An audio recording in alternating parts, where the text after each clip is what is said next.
The Zephyrian war fleet hung in space like a cluster of deadly flowers, their bioships pulsing with bioluminescent threat displays.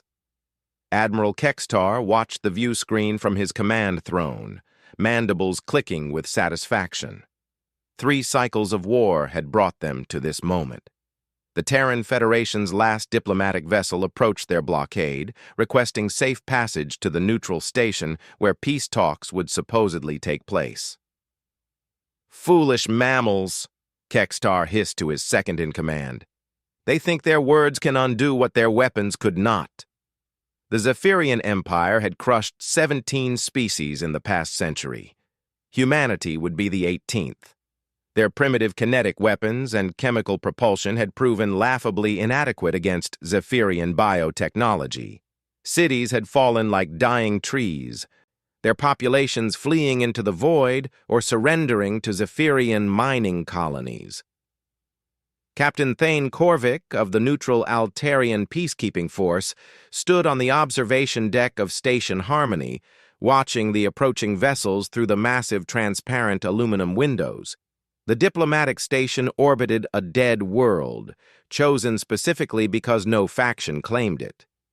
Thane's 4 arms crossed nervously across his chitinous chest as he observed the Terran ship.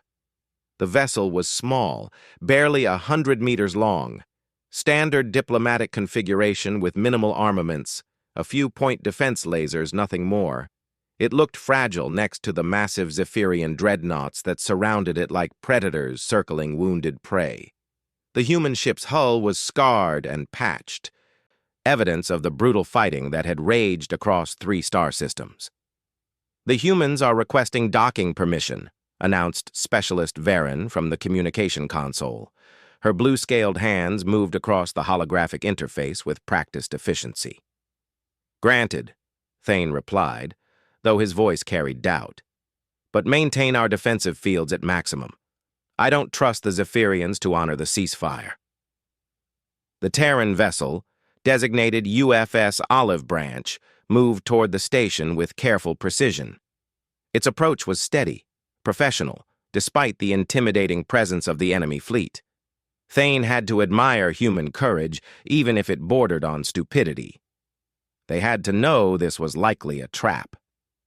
Inside the Olive Branch's modest passenger compartment, Ambassador Elena Vasquez reviewed her notes one final time. Her weathered face showed the strain of 3 years spent trying to negotiate while her species faced extinction.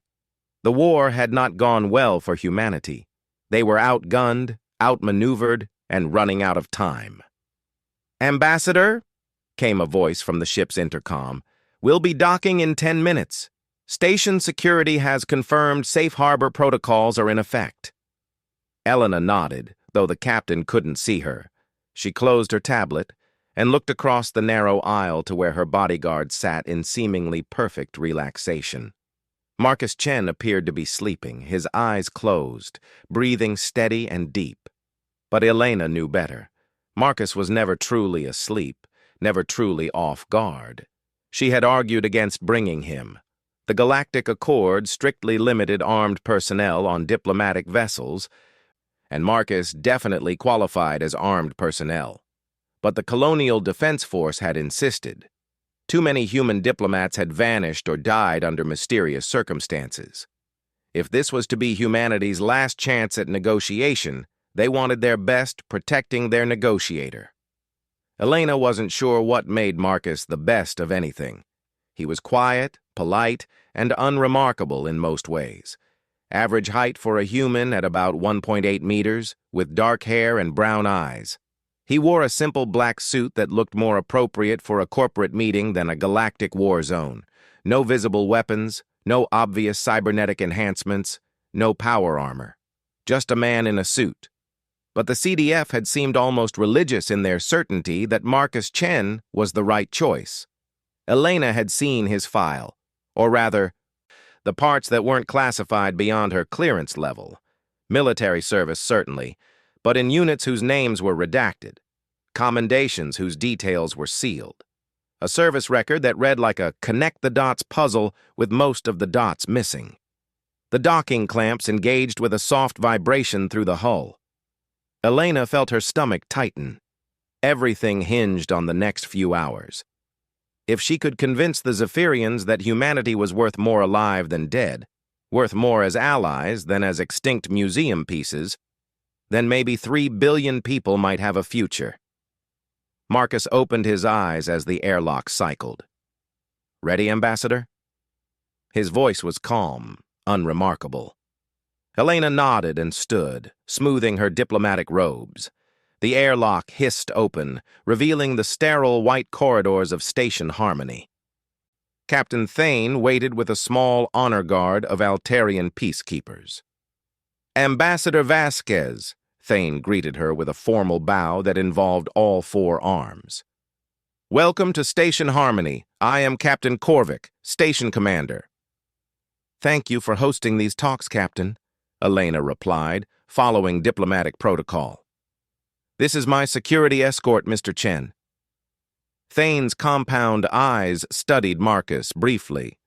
The human appeared to be taking in everything: the corridor layout, the positions of the guards, the location of security sensors, but his expression remained neutral and polite. "Of course," Thane said. "Though I should inform you that Admiral Kextar has requested that all security personnel remain in the designated areas during negotiations. Standard protocols." Elena felt a chill.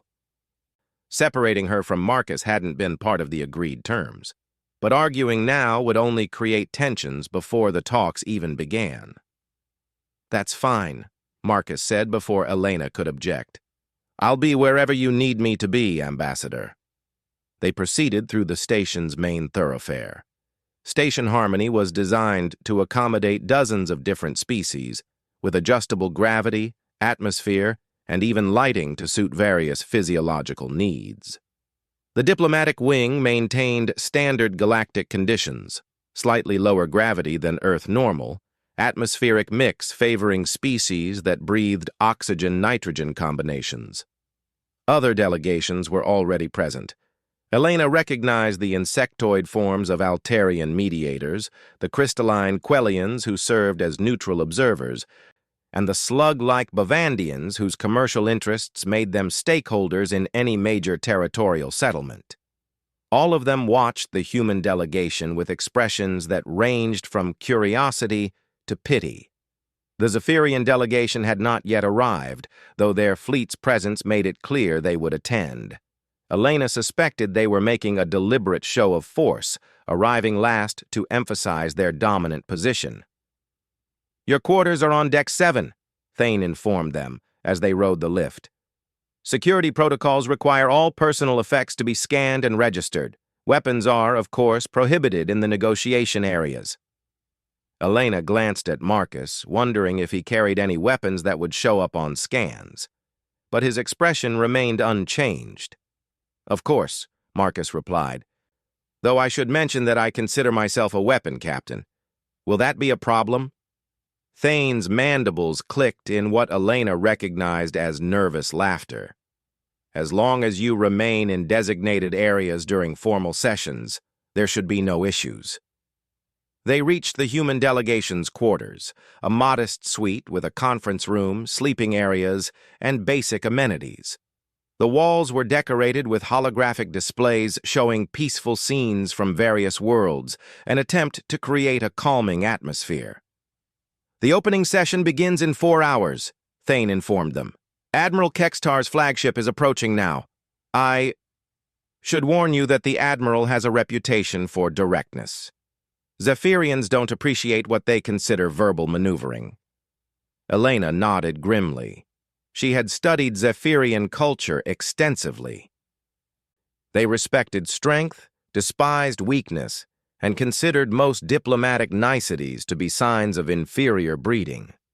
The fact that they were even attending these talks suggested they wanted something specific from the humans, probably unconditional surrender terms that would look better coming from a formal negotiation.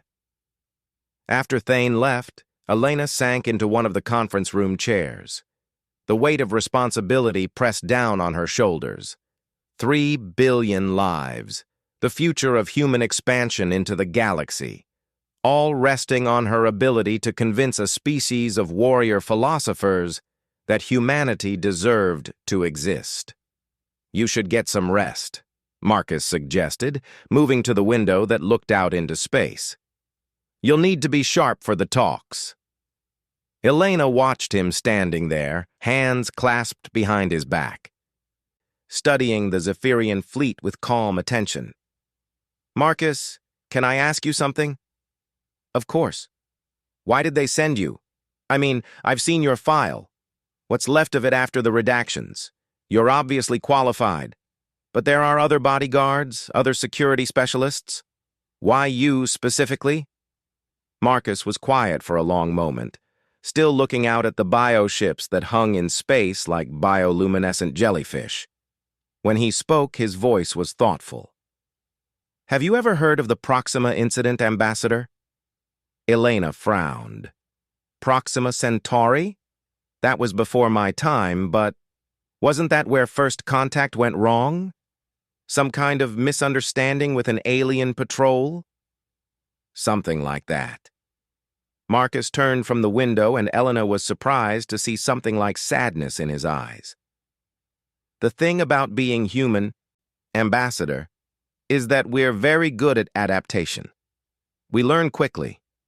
Sometimes we learn things that other species haven't learned yet." Before Elena could ask what he meant, an alarm began sounding throughout the station. Emergency lighting bathed the corridors in red, and Captain Thane's voice echoed from the communication system. "All personnel to secure positions. The Zephyrian delegation is boarding. Repeat, all personnel to secure positions." Through the window, Elena could see a massive bioship extending a docking tube toward the station.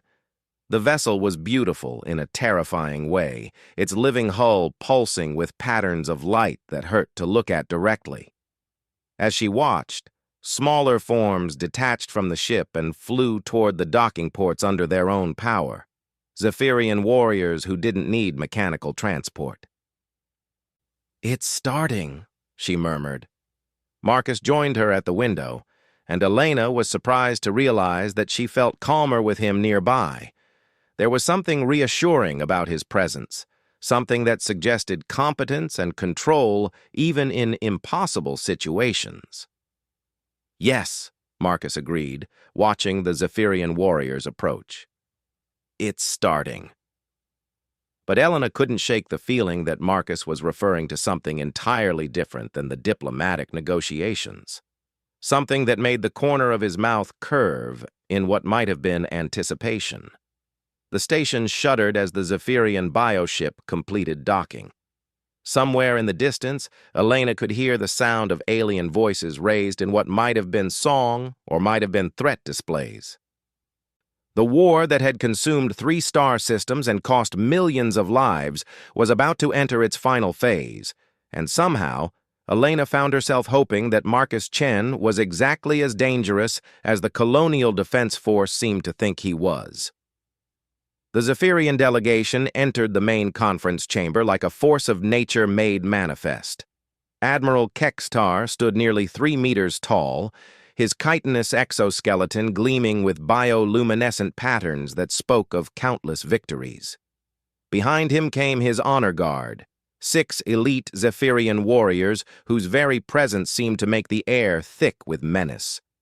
Elena sat at the human delegation table, her hands folded carefully to hide their trembling. Across the room, the various neutral observers and mediators took their positions with visible nervousness. The Altarian peacekeepers stationed around the chamber's perimeter looked inadequate against the Zephyrian warriors, whose bio-enhanced bodies rippled with barely contained violence. Captain Thane activated the chamber's translation matrix and gestured for the delegations to take their seats. "By the authority of the Galactic Mediation Council, I call this session to order. We are here to discuss terms for ending the conflict between the Zephyrian Empire and the Terran Federation."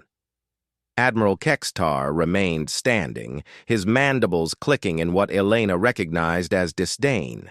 When he spoke, his voice resonated through the translation system like grinding stone. "There are no terms to discuss, Captain Thane. The human mammals have proven themselves unworthy of continued existence. Their worlds will be harvested, their populations relocated to mining colonies, and their primitive culture will be preserved in our museums as a cautionary tale about the dangers of unchecked aggression." Elena rose from her chair, drawing on years of diplomatic training to keep her voice steady. "Admiral, with respect, humanity has shown nothing but restraint in this conflict. We were responding to your empire's unprovoked attacks on our outer colonies." Kextar's laugh was like metal scraping against metal. "Restraint?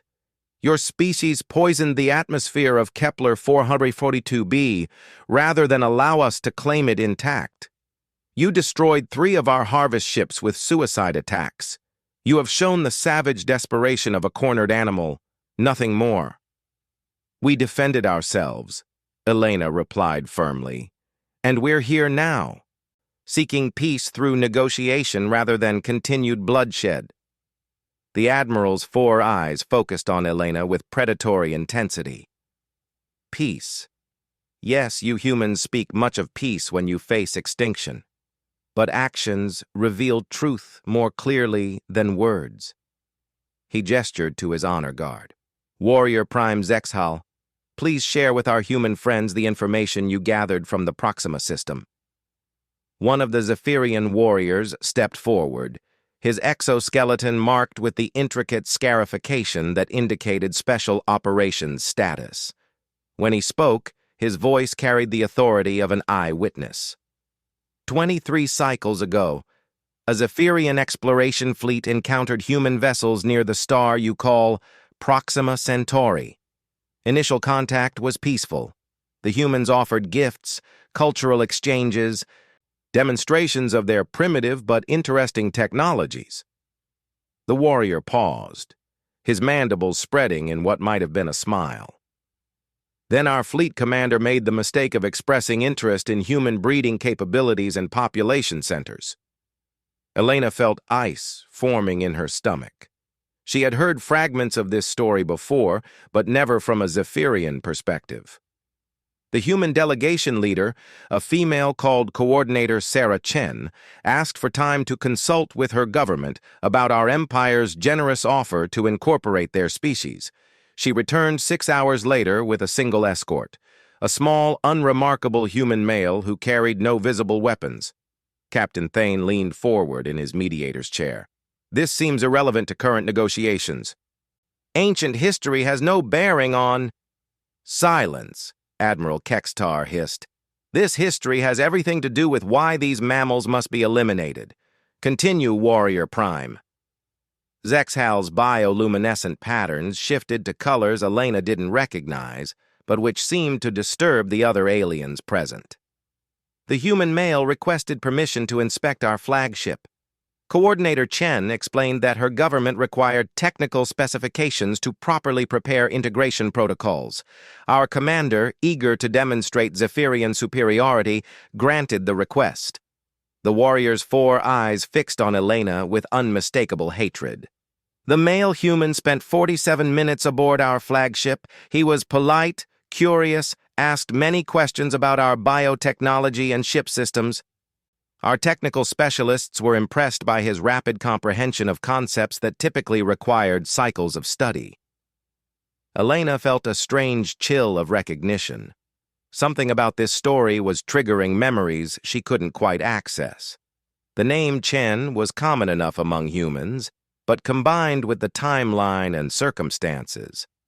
"When the inspection concluded," Zexhal continued, "the human thanked our commander and returned to his shuttle with Coordinator Chen. They departed the system with expressions of gratitude and promises to return with their government's decision within 1 solar rotation." The conference chamber had become completely silent except for the soft hum of life support systems. Even the neutral observers seemed transfixed by the warrior's testimony. 36 hours later, our flagship suffered catastrophic systems failure. The bio-neural networks that controlled propulsion, life support, and weapons began consuming themselves. The ship's consciousness experienced what you might call a psychotic break. It began attacking its own crew, sealing them in compartments while flooding others with toxic compounds. Admiral Kextar's mandibles clicked with barely controlled rage. 700 elite warriors died screaming as their own ship dissolved them with digestive acids.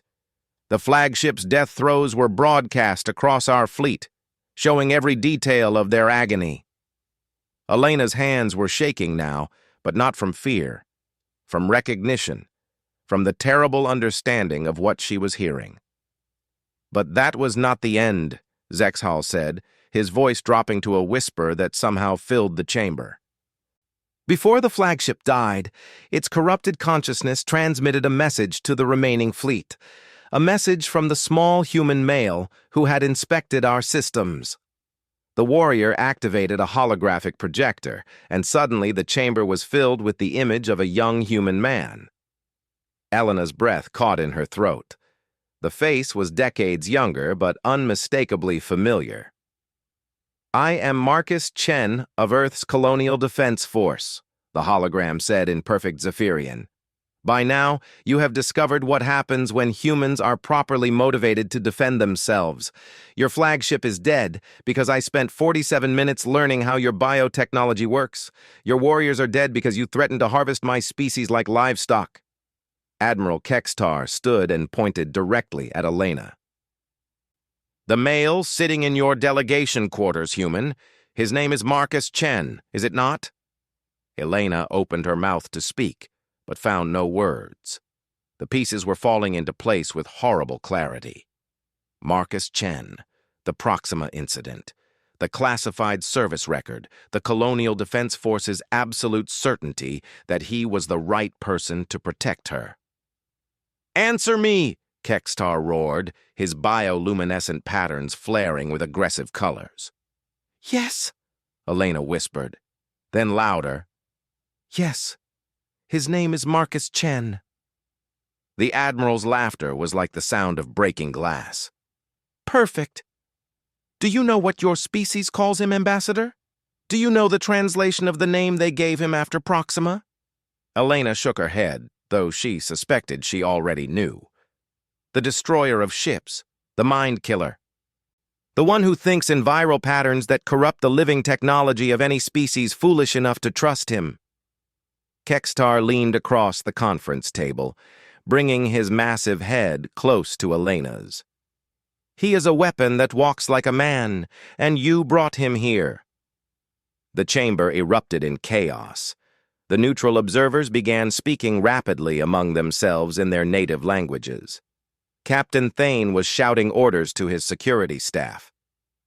The Zephyrian honor guard moved into combat positions around their admiral. Through it all, Elena sat in stunned silence, understanding finally why the CDF had insisted on Marcus as her bodyguard. Not to protect her from assassination, to protect humanity from annihilation. "You think to repeat your Proxima success here?" Admiral Kextar demanded. "You think your pet monster can corrupt our bioships from this distance?" "Actually," came a calm voice from the chamber's main entrance, "distance isn't really a factor anymore." Everyone turned to see Marcus Chen standing in the doorway. He still wore his simple black suit, still looked like nothing more than a human businessman who had wandered into the wrong meeting. But the Zephyrian warriors recoiled from him as if he were radioactive. Captain Thane's security staff raised their weapons, caught between conflicting protocols. "Mr. Chen, you're supposed to remain in the secure areas during negotiations." "I know," Marcus replied, walking calmly into the chamber.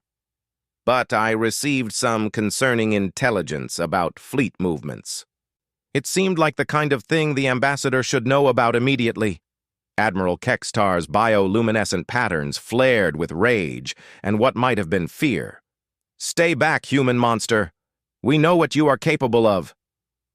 Marcus paused in the center of the chamber, equidistant from all the delegation tables. When he smiled, it was the expression of someone sharing a pleasant memory. Do you? Because I've learned quite a lot in the 23 years since Proxima. Your biotechnology has evolved, certainly. More sophisticated neural networks, better security protocols, improved firewall systems. His smile widened. But so have I. Elena watched in fascination and horror as Marcus reached into his suit jacket and withdrew what looked like a standard data tablet. He activated the device with a casual gesture, and suddenly every Zephyrian in the chamber began convulsing. You see, Marcus continued in the same conversational tone while the Zephyrian warriors collapsed to the deck, their bioluminescent patterns flickering chaotically. The thing about biological technology is that it's fundamentally vulnerable to the same kinds of attacks that work on biological organisms. Viruses, parasites, neural disruption patterns. Admiral Kextar fell to his knees, his massive form shaking as if seized by invisible lightning. Impossible, he gasped. Our ships, our fleet, they are shielded. Marcus tilted his head slightly, studying the Admiral with clinical interest. We're shielded. Past tense, I'm afraid. You see, I've been broadcasting a carrier signal since the moment your delegation docked with this station. Nothing harmful by itself, just a complex mathematical sequence that resonates with bio-neural networks. Your warriors have been exposing themselves to it for the past 4 hours. The tablet in Marcus's hand chimed softly, and he glanced at the display. Ah, there we go. Fleet Command confirms that your bioships are experiencing what we might politely call cascading consciousness failures. They're not dead, Admiral. That would be wasteful. They're just confused, wondering why they were trying to kill humans instead of serving them. Captain Thane was backing away from the chaos, his compound eyes wide with terror. The neutral observers had begun evacuating through the emergency exits. Only Elena remained in her seat, staring at Marcus with a mixture of awe and horror. You planned this, she said quietly. Marcus nodded, deactivating his tablet. The Zephyrian warriors stopped convulsing but remained on the deck, their bioluminescent patterns now pulsing in sync with some external rhythm. The moment the CDF learned that Admiral Kextar was commanding the fleet, they knew these negotiations were a trap. The Admiral has never retreated from a battle, never accepted anything less than total victory. He came here to watch you surrender in person. Admiral Kextar struggled to his feet, his movements unsteady and wrong. When he spoke, his voice carried harmonics that hadn't been there before. What have you done to us? I've given you a gift, Marcus replied. The gift of perspective. For the next few hours, you and your fleet will experience human neural patterns. You'll understand what empathy feels like, what cooperation means, what it's like to value individual life over tribal dominance. The Admiral's 4 eyes focused on Marcus with an expression that was no longer entirely Zephyrian. This is violation of everything we are. Yes, Marcus agreed. Just like your planned extermination of my species would have been a violation of everything we are. The difference is that my violation is temporary. You'll recover your normal neural patterns in 6 to 8 hours. Humanity's extinction would have been permanent. Elena found her voice. The fleet? Completely under human control, Marcus confirmed. Every bioship, every warrior, every support craft. They'll remain cooperative until the neural modifications wear off. More than enough time to negotiate a real peace treaty. Admiral Kextar sank back into his chair, his massive form moving with uncharacteristic gentleness. When he looked at Elena now, his expression held something that might have been regret. Your species, we underestimated the depth of your defensive capabilities. We prefer to call it adaptation, Marcus said. 23 years ago, humanity learned that there were things in the galaxy that wanted to hurt us. So we adapted. We learned how to hurt them back more efficiently than they could imagine. Elena stared at the man she had thought was her bodyguard, finally understanding the true nature of what humanity had become. How many others like you are there, Marcus? Marcus considered the question seriously. Define like me. Humans with the specific training to subvert biotechnology? Maybe 24 active in the field? Humans with equivalent specializations against other forms of alien technology? He shrugged. Enough. The implications hit Elena like a physical blow. Humanity hadn't been fighting a desperate defensive war for 3 years. They had been studying, learning, preparing. Every battle, every defeat, every tactical retreat had been gathering intelligence, understanding weaknesses, developing countermeasures. We could have ended this war any time in the past year, she realized. Of course, Marcus replied, but ending it through pure dominance would have made humanity look like the aggressors. Better to let the Zephyrians come to us, let them reveal their true intentions.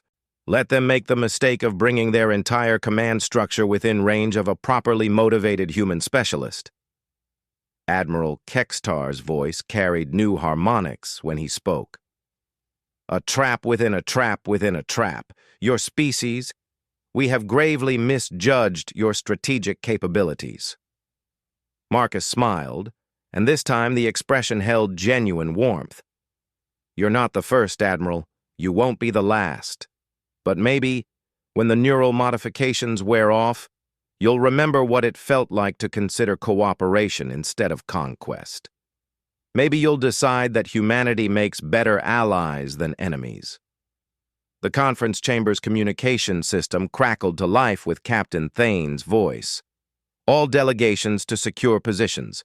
The Zephyrian fleet is requesting permission to surrender. Repeat, the Zephyrian fleet is requesting permission to surrender unconditionally to Terran Federation forces. Elena looked around the chamber, at the Zephyrian warriors sitting peacefully on the deck, at Admiral Kextar, whose bioluminescent patterns now pulsed with what looked almost like contentment, at Marcus Chen, who had just ended a galactic war with a data tablet and 47 minutes of careful observation 23 years ago. Well, she said finally, I suppose we should start drafting some surrender documents. Marcus checked his tablet again and nodded approvingly. Might want to make them treaties instead, Ambassador. Surrender implies that someone lost. What happened here today was more like an educational opportunity. 6 hours later, Elena Vasquez sat in Station Harmony's observation lounge, watching the most surreal sight of her diplomatic career unfold beyond the transparent aluminum windows. The Zephyrian war fleet, 300 bioships that had terrorized human colonies for 3 years, was performing what could only be described as synchronized swimming through space. The massive vessels moved in perfect harmony, their bioluminescent patterns pulsing in unison as they traced elegant spirals around the diplomatic station. It would have been beautiful if Elena could forget that each ship carried enough firepower to sterilize a planet. The neural modifications are wearing off, Marcus observed, joining her at the window with 2 cups of coffee. Their patterns are becoming more erratic. Elena accepted the coffee gratefully. How can you tell? Individual variation is returning to their formation flying. For the past few hours, they've been moving like a single organism. Now they're starting to remember that they're supposed to be independently thinking creatures. Marcus sipped his coffee and checked his tablet. Admiral Kextar will probably be himself again within the hour. Through the lounge's communication system, Elena could hear Captain Thane coordinating with various fleet commanders. The Altarian peacekeepers were working frantically to process surrender documents, territorial agreements, and reparations schedules that normally would have taken months to negotiate. The Bavandian commercial delegation is requesting exclusive mining rights to 3 Zephyrian systems. Thane's voice crackled over the intercom. They're claiming salvage privileges on disabled bioships. Elena shook her head in amazement. Opportunistic traders. The war's been over for 6 hours and they're already positioning for profit. Smart business, Marcus replied. The galaxy's about to change dramatically. Early positioning will matter. Elena studied the man sitting beside her. He looked exactly the same as he had 12 hours ago. Unremarkable human in a business suit, polite and professional. But now she knew she was sitting next to possibly the most dangerous individual in known space. Marcus, can I ask you something personal? Of course. Do you enjoy it? What you do? Marcus was quiet for a long time, watching the bioships continue their strange aerial ballet. When he finally spoke, his voice carried a weight that hadn't been there before. I enjoy protecting people, Ambassador. I enjoy knowing that human children can grow up without fear of being harvested by alien empires. I enjoy the fact that human colonies can focus on building rather than hiding. He paused. What I don't enjoy is that my job exists at all. Elena nodded slowly. The Proxima incident. That was your first assignment? My first solo assignment, Marcus confirmed. I was 24 years old, fresh out of training, convinced that diplomacy and good intentions could solve anything. The Zephyrian commander who wanted to incorporate our species seemed reasonable, civilized, right up until he started describing human breeding programs and population management strategies. The memory seemed to physically pain him. Elena watched as Marcus's hands tightened around his coffee cup. Sarah Chen, my diplomatic partner, kept negotiating, kept trying to find middle ground while this creature calmly explained how they would preserve human art and culture after reducing our population to manageable levels. She was brilliant, dedicated, absolutely committed to finding a peaceful solution. Marcus's voice became very quiet. She died 6 months later, when Zephyrian scouts attacked the research station where she was working on translation protocols. Elena felt a chill that had nothing to do with the station's climate control. I'm sorry. The thing about being human, Marcus continued, echoing his earlier words, is that we adapt. Sarah's death taught me that some species view negotiation as weakness. They mistake our desire for peace as inability to wage war. So humanity adapted. We learned to be stronger than they expected, smarter than they assumed, more dangerous than they believed possible. Through the window, one of the bioships was beginning to break formation. Its bioluminescent patterns were shifting from the synchronized pulses to more aggressive displays. As they watched, it fired a warning shot across the bow of a smaller Zephyrian vessel. And there we go, Marcus observed, checking his tablet. Admiral Kextar is reasserting command authority. The neural modifications are officially wearing off. Elena's communication device chimed with an urgent message from Captain Thane. Ambassador Vasquez, Admiral Kextar is requesting immediate conference with you. He seems quite agitated. On my way, Elena replied, then looked at Marcus. Are you coming? Marcus smiled, but it wasn't entirely pleasant. Oh, I wouldn't miss this for anything. They made their way back to the conference chamber, where they found Admiral Kextar pacing like a caged predator. The massive Zephyrian's bioluminescent patterns were cycling through colors that Elena had learned indicated extreme agitation. His honor guard stood at attention around the chamber's perimeter, their own patterns displaying barely contained aggression. Ambassador, Kextar rumbled as Elena entered, we must discuss the agreements my compromised neural state agreed to during the past 6 hours. Elena took her seat at the human delegation table, consulting her tablet. You mean the complete withdrawal from human space, the reparations for destroyed colonies, and the formal acknowledgement of humanity as a protected species under Galactic Accord. Preposterous demands that no Zephyrian commander would accept while in possession of his proper mental faculties, Kextar declared. The agreements are invalid. Marcus cleared his throat softly from his position near the chamber entrance. The sound seemed to carry more weight than words. Every Zephyrian in the room turned to look at him with expressions that mixed hatred, fear, and grudging respect. "Are they?" Marcus asked conversationally.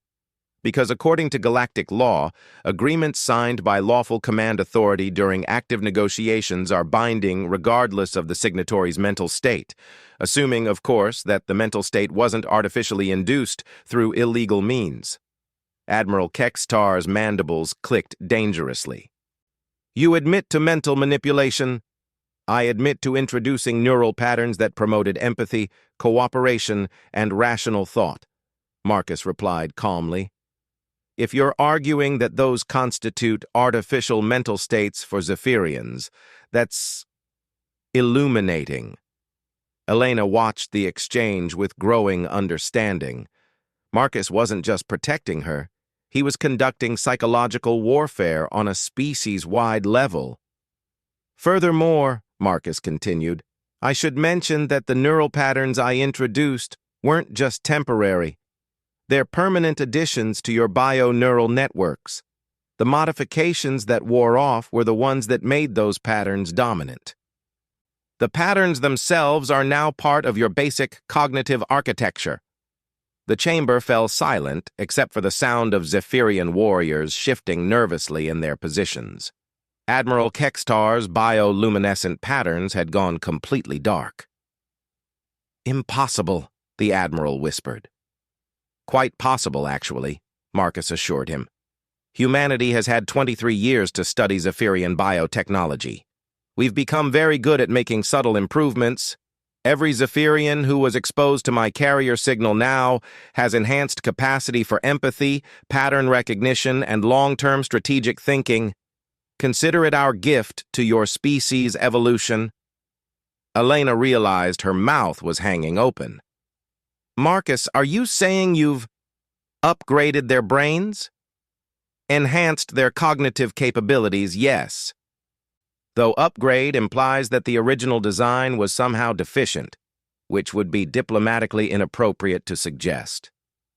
Marcus's smile was innocence itself. "I prefer to think of it as compatibility patches." Admiral Kextar struggled with this information for several moments before speaking. "These enhancements, they cannot be removed?" "Why would you want to remove them?" Marcus asked reasonably. "Enhanced empathy makes you better at understanding the motivations of other species. Improved pattern recognition makes you more effective at strategic planning. Better long-term thinking helps with resource management and territorial planning. These are all beneficial modifications." "Beneficial to humans," one of the Zephyrian warriors growled. "Beneficial to everyone," Marcus corrected. "Unless you're arguing that empathy and rational thought are somehow contrary to Zephyrian interests." Elena watched Admiral Kextar's struggle with fascination. The massive alien was clearly wrestling with concepts that his enhanced cognitive patterns were forcing him to consider. Finally, he spoke with obvious reluctance. "The enhanced strategic thinking. It suggests that continued conflict with humanity would be counterproductive." "Oh?" Elena prompted. Kextar's bioluminescent patterns shifted to colors she didn't recognize. "If humans can casually modify the neural patterns of an entire fleet, then they possess technological capabilities that render conventional warfare obsolete. A species that can rewrite the minds of their enemies at will." He paused, mandibles clicking softly. "Such a species would make far better allies than enemies." Marcus nodded approvingly. "See? Enhanced cognition at work." Elena realized she was witnessing something unprecedented in galactic history. A warrior species talking itself out of war through pure logical analysis. "There's more," Admiral Kextar continued, his voice heavy with reluctant understanding. "The modifications weren't applied randomly. The specific pattern of enhancement suggests that humans have been studying Zephyrian neural architecture for decades. This level of understanding implies surveillance, infiltration, and analysis on a scale that—" He trailed off, staring at Marcus with what might have been awe. That implies what, Admiral? Elena asked gently. That humanity has been capable of this level of intervention for years, possibly decades, and chose not to use it until threatened with extinction. A species with such capabilities that still attempts diplomatic solutions first. Kextar's patterns shifted again. Such restraint suggests a moral sophistication that I had not previously recognized. Marcus checked his tablet and nodded with satisfaction. Fleet Command reports that all Zephyrian vessels are now transmitting friendship protocols and requesting permission to escort human ships safely to their home territories. Our warriors are volunteering to serve as your protection? Kextar asked, incredulous. Apparently, the enhanced empathy patterns make them very concerned about human welfare, Marcus explained. They're quite worried about the possibility that other species might threaten their new friends. Elena felt a laugh building in her chest, despite everything. Marcus, did you just turn the Zephyrian Empire into humanity's protective older brother? I prefer to think of it as facilitating a better understanding between our species, Marcus replied diplomatically. Though if that understanding happens to result in a few hundred Zephyrian warships enthusiastically defending human space, well, that's just a beneficial side effect. Admiral Kextar stood slowly, his massive form now moving with a grace that spoke of genuine consideration rather than predatory intent. When he spoke, his voice carried new harmonics that made the translation matrix struggle to find appropriate words. Ambassador Vasquez, I formally request that the Zephyrian Empire be granted, what is the human term, partnership status with the Terran Federation. Our fleets will protect your colonies, our biotechnology will support your expansion efforts, and our warriors will serve as your escorts in dangerous regions of space. Elena looked at Marcus, who was smiling with obvious satisfaction. That's very generous, Admiral. But what does the Zephyrian Empire gain from such an arrangement? Kextar's bioluminescent patterns shifted to what Elena was beginning to recognize as embarrassment. The opportunity to learn from a species sophisticated enough to win wars without fighting them, the chance to understand technologies that make conquest irrelevant, and he paused, struggling with concepts that were clearly foreign to his original neural patterns. The satisfaction of protecting something valuable rather than destroying it. Marcus nodded approvingly. Enhanced empathy patterns at work again. You're discovering that creation and protection can be more fulfilling than conquest and destruction. It is disturbing, Admiral Kextar admitted, but also compelling. Elena realized that she was witnessing the birth of something entirely new in galactic politics, not just a peace treaty between hostile species, but the actual transformation of one species' fundamental drives and motivations. Very well, she said formally. On behalf of the Terran Federation, I accept the Zephyrian Empire's offer of partnership. I believe this arrangement will be beneficial to both our species. As Admiral Kextar's honor guard began transmitting the new agreements to the Zephyrian fleet, Elena noticed that their bioluminescent patterns had synchronized again, not with external control this time, but with genuine shared purpose. Marcus, she said quietly, how many other species have you done this to? Marcus considered the question seriously. Define this. Cognitive enhancement? The Zephyrians are the first, since they're the first species to actually threaten human extinction. But other forms of intervention? He shrugged. Enough to ensure that humanity's neighbors tend to be cooperative rather than hostile. Elena felt a chill of understanding. The Altarians' sudden interest in peacekeeping protocols. The Bavandians' shift from raiding to legitimate commerce. The Quellians' obsession with neutral observation rather than territorial expansion. All perfectly natural developments in their species' evolution, Marcus said innocently. Humanity just provided some environmental pressures that encouraged beneficial adaptations. Elena stared at him in amazement. You've been reshaping galactic civilization for decades. We've been ensuring that galactic civilization develops in directions that are compatible with human survival and prosperity, Marcus corrected.